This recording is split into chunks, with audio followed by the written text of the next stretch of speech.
ഒരിക്കൽ വിശുദ്ധ വജ്രേസി ഇങ്ങനെ പറഞ്ഞു, വിശുദ്ധി ഒരു വലിയ പർവ്വതമാണ്.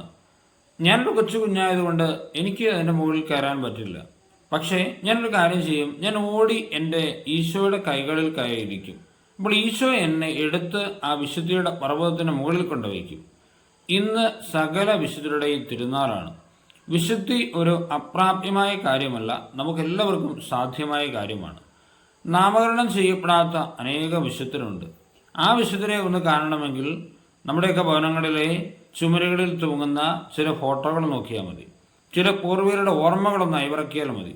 അതായത് ഈശോയെ മാത്രം ചേർത്ത് പിടിച്ച് ജീവിച്ച ഒരുപാട് വിശുദ്ധർ നമുക്കുണ്ട്.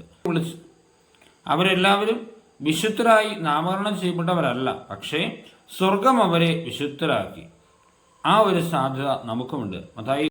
വിശുദ്ധ മത്തായി 1:21 ഇങ്ങനെയാണ്, അവൻ തൻ്റെ ജനത്തെ അവരുടെ പാപങ്ങളിൽ നിന്ന് മോചിപ്പിക്കും.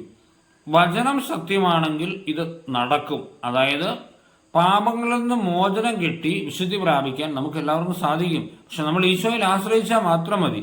തമ്പുരാൻ നമ്മളെ വിശുദ്ധിയുടെ പർവ്വതത്തിൽ എത്തിക്കും. ഈശോ അനുഗ്രഹിക്കട്ടെ.